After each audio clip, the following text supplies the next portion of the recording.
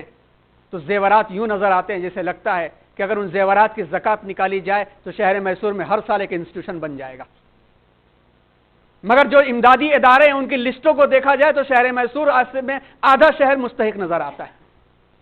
یہ ہے عیش و عشرت کا معاملہ۔ زکوٰۃ نکالنا جو قوم بند کر دیتی ہے اس پر اللہ تبارک و تعالیٰ برکتیں نازل کرنا بند کر دیتے ہیں۔ زکوٰۃ نکالنے والی قوم برکتوں والی ہوتی ہے۔ جب اللہ نے فرما دیا ہے کہ اللہ صدقات کے نتیجے میں مال میں اضافہ کرتا ہے، اور آپ سروے کر لیجئے جو زکوٰۃ نکالنے والی خواتین عادی لوگ ہیں جن کے پاس پیسہ ہے زکوٰۃ نکالنے والے ہیں، وہ کبھی غریب نہیں ہوتے، اور جنہوں نے پابندی کے ساتھ زکوٰۃ نکالا تھا، کچھ خبریں آئی بھی ہیں جس کو ہم پوری طرح صحیح نہیں کہہ سکتے، سنی سنائی ہے، لیکن یقیناً ایسا ہوا ہوگا کہ جنہوں نے پابندی کے ساتھ زکوٰۃ نکال کر کے اپنا پیسہ IMA میں لگایا تھا ان کا مل چکا ہے، ان کا برباد نہیں ہوا۔ وقت سے پہلے یا تو روک لیا انہوں نے،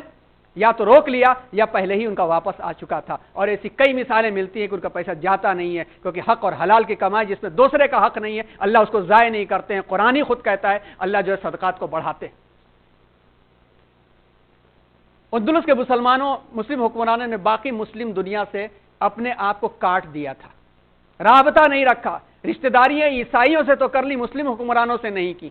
اگر یہ ہوتا تو یہ معاملہ نہ ہوتا۔ عالم اسلام کے طاقتور حکمران ترک وغیرہ اندلس کو بچا سکتے تھے، مگر انہوں نے بھی نہیں بچایا، جیسا کہ اس خط کا تذکرہ کیا گیا کہ خط آیا کہ بچاؤ ہمیں، حالانکہ وہ خط بہت تاخیر سے پہنچا، بہت بعد میں زوال کے وقت میں، لیکن پھر بھی چاہتے اور پلٹتے تو پورا کا پورا علاقہ ہاتھ میں آ سکتا تھا، مگر انہوں نے بھی مصلحت کو دیکھا، طاقت ہونے کے باوجود یہاں بھی طاقت اپنی، وہاں بھی طاقت اپنی، حق اپنا، سب کچھ اپنا، اس کے باوجود مصلحت ہے کہ ساتھ لے لو۔ حد سے زیادہ مصلحتیں، ایمان سے گر کر کے مصلحتیں جو ہوتی ہیں، شعار سے گر کر کے جو مصلحتیں ہوتی ہیں وہ کھا جاتی ہیں ہمیں۔ نوشتہ دیوار، اب نوشتہ دیوار اس کی روشنی میں ہمیں خود سمجھ لینا چاہیے۔ یہ بندگی خدائی، وہ بندگی گدائی، یا بندہ خدا بن یا بندہ زمانہ، غافل نہ ہو خودی سے کر اپنی پاسبانی، شاید کسی حرم کا تو بھی ہے آستانہ، یہ معاملے ہیں نازک جو تیری رضا ہو تو کر، کہ مجھے تو خوش نہ آیا یہ جہان مرغ و ماہی، تو اسے بچا بچا کے نہ رکھ، تیرا آئینہ ہے وہ آئینہ جو عزیز ہے، جو شکستہ ہو تو عزیز تر ہے نگاہیں آئینہ ساز میں، جو میں سر بسجدہ ہوا کبھی تو زمین سے آنی لگی صدا کہ تیرا دل تو ہے صنم آشنا، تجھے کیا ملے گا نماز میں۔ یہ نوشتے دیوار پڑھ لیں، خدائی بندگی اختیار کرنا ہے تو قربانی تو دینا ہی پڑے گا، اتحاد کے ساتھ نظام تعلیم کو بنانے کی فکر کرنا پڑے گا، اور اگر نہیں تو پھر یہ تو خود بخود آتا ہی چلا جا رہا ہے، اور جہاں تک آئے گا وہ کھاتا ہوا چلا جائے گا اور پھر کچھ بچے گا نہیں۔ اندلس کا سبق ہمارے سامنے بہت بڑی مثال ہے، لیکن اس تنبیہ کے ساتھ کہ ہندوستان اندلس نہیں بن سکتا انشاءاللہ، یہ اندلس نہیں ہے، یہاں پر صرف حکمرانوں نے آ کے مظالم نہیں کیے ہیں، یہاں پہ علماء اور صوفیوں نے آ کے قربانیاں بھی دی ہیں، اس ملک کی حفاظت کے لیے برابر کی قربانی، بڑھ کر کے قربانی دی ہے۔ ان کی سازشیں ان کو ہی لپیٹ کر کے لے کے نکل جائیں گی۔ جو خدائے وقت کہا کرتے تھے دل کی دھڑکن بند ہوئی، دنیا سے رخصت ہو گئے، کوئی بھی کبھی جا سکتا ہے، ملت جائے گی نہیں، لیکن ملت کو جانے کے خاطر کچھ قربانی دینی پڑے گی۔ اپنی نسل کو بچا لیں، کم سے کم اپنی نسلوں کو۔ دو محاذ ہیں ہمارے سامنے، ایک تو یہ ہے کہ جو محاذ بن رہا ہے افواہوں کی شکل میں، ان افواہوں سے اپنے آپ کو دور کر کے اگر اس میں حقانیت اور سچائی ہے تو اس کے لیے ہم تیار ہو جائیں متحدہ طور پر، اور ہمیں لڑنے کی ضرورت نہیں ہے۔ لڑنے کے لیے اپنے آپ سے لڑنے کی یوں ضرورت ہے کہ دوسرا محاذ کہ ایجوکیشن پالیسی کے ذریعے سے ایمان اور تہذیب کو جو کھرچا جا رہا ہے، اس کو بچانے کے لیے اپنی روٹیوں میں سے ایک روٹی کم کرنا شروع کر دیں۔ ارے رکھ لیں گولک ایک اپنے گھر پہ، آج ہی سے رکھ لیں کہ چلو آج اتنا ایک دن کا خرچ ہے، اس میں سے ہم یہ نکالیں گے، سال بھر پورا ہونے کے بعد کسی نہ کسی ایک تنظیم سے جڑ کر کے کوئی نہ کوئی ایک ٹریننگ سینٹر، کوئی نہ کوئی اسکل سینٹر، کوئی نہ کوئی ایک ڈیولپمنٹ سینٹر، ارے کچھ نہیں تو چند مستحق بچیوں کو اچھی تعلیم، اخلاقی تعلیم دلانے کا اہتمام کر کے کچھ آگے بڑھیں تو انشاءاللہ امید تو ہے کہ رب کوالٹی دیکھتا ہے، کوانٹٹی کمی نہیں دیکھتا۔ اس کا وعدہ ہے کہ ایک بھی صاحب ایمان موجود رہے گا تو میں قیامت جیسی بھی تباہی کو روکے رکھوں گا، اور یہ ساری تباہیاں چھوٹی ہیں۔ لیکن نوشتہ دیوار ہم پڑھ لیں اور اللہ رب العزت کے سامنے ان نوشتہ دیوار کو پڑھ کر کے اپنی فکر کریں۔ ہمارا کردار صرف یہ نہیں ہے کہ ہم طوفانوں میں اپنے آپ کو بچانے کی فکر کریں، ہمارا کردار یہ ہے کہ طوفانوں میں سے دوسروں کو نکالنے کی فکر کریں۔ اور یہ ہندوستان کے اندر حالات ہے، ہندوستان کے اندر صرف مسلمان تباہی کے دہانے پر نہیں محسوس کر رہا ہے، پوری کی پوری اکانومی، پوری کی پوری تہذیب، پورا کلچر تباہ ہو رہا ہے۔ اخبارات کی رپورٹس دیکھیں جس پر بڑا خوش ہو کر کے جس وقت 3 طلاق کے معاملات اٹھائے جا رہے تھے تو اس وقت اخبارات بڑے خوش ہو کر کے لیو ان ریلیشن شپ کے معاملے کو اٹھا رہے تھے کہ نوجوانوں کے لیے بہترین معاملہ ہے، مگر آپ اخبارات دیکھیے وہی اب رو رہے ہیں کہ اس کے ذریعے سے خاندان کے خاندان بکھر رہے ہیں۔ جو لڑکی اور جو لڑکا بغیر شادی کے چند دنوں تک رہ جائیں تو ظاہر سی بات ہے کہ اگر کسی کو معلوم بھی نہ ہو تب بھی وہ کسی ایک کے ساتھ نباہ نہیں کر سکتے، اور کوئی قوم اور کلچر بغیر اخلاق اور رسول کے باقی نہیں رہتے۔ یہ طوفان ہے، فحاشی کا طوفان ہے، اکانومی کا طوفان ہے۔ چھوٹے چھوٹے جتنے تاجر تھے وہ تباہ ہو کے، جو سود میں ڈوبے ہوئے ہیں وہ سود در سود میں مبتلا ہو کر کے پریشان ہو کر کے بعض خودکشی پر مجبور ہو جا رہے ہیں، انسانیت خودکشی کر رہی ہے۔ ایسے میں ہمارا کردار جو اللہ نے بنایا تھا، اگر اس کردار کو کنتم خیر امت اخرجت للناس کو سمجھتے ہیں تو اس کردار کے اندر اپنے آپ کو آگے لانا پڑے گا۔ اپنے آپ کو لانے کے واسطے یہ تقریریں، یہ خطبات، یہ گلے بھرنا یہ کسی کام کے نہیں ہے۔ اپنی ذمہ داریوں کو سمجھتے ہوئے کم از کم پھر وہی ہم مثال دیں گے، بہت چھوٹی مثال ہے اور بہت آخری درجے کی مثال ہے کہ سورج بن کر کے سارے دنیا کو نہ چمکا سکے تو کوئی بات نہیں ہے، ایک دیا بن کر کے سامنے والے کو ٹھوکر سے بچا لیں، تب بھی کم از کم ہو سکتا ہے کہ کچھ ہمارا حساب کم ہو جائے۔ اپنے آس پاس، اپنی مسجدیں، اپنے آس پاس کے نوجوانوں کی تربیت انفرادی طور پر مل کر کے ذہن سازی کا معاملہ بڑھائیں، ان کو سوشل میڈیا پر بلا وجہ چیزوں کو پھیلانے سے سمجھا کر کے روکیں، کیونکہ افواہیں ہوتی ہیں وہ دنوں کو خراب کر دیتی ہیں، دلوں کو بھی خراب کر دیتی ہیں۔ اور ان تاریخ سے اپنے نوجوانوں کو بتائیں کہ صرف یہی تاریخ نہیں تھی، اس کے علاوہ بھی تھی۔ انشاءاللہ اگلا جو سیشن ہوگا تیسرے جمعے کا، اس میں اندلس میں مسلمانوں نے جا کر کے کیا کردار انجام دیا تھا اور کہاں سے سائنس اور ٹیکنالوجی ابھری تھی۔ ولیم ہاروی کا تذکرہ آیا، آپ اس کی کتابوں کو پڑھیں، انگلش میں وہ کتابیں نیٹ پر بھی آپ کو مل جائیں گی، آپ کو اندازہ ہو جائے گا کہ وہ بھی قبول کرتے ہیں کہ مسلمانوں کے اندلس سے یورپ نے کیا سیکھا، کیسے سیکھا۔ اللہ تبارک و تعالی ہم سب کو سمجھ کے ساتھ ساتھ عمل کی بھی توفیق عطا فرمائے، اور درمیان گفتگو کچھ زیادتیاں ہو گئی ہوں کہ زیادہ باتیں ہو گئی ہوں تو اللہ اسے معاف فرمائے اور صحیح سمت میں ہمیں جانے کی توفیق عطا فرمائے۔ شکریہ، جزاک اللہ، سبحان اللہ بحمدہ۔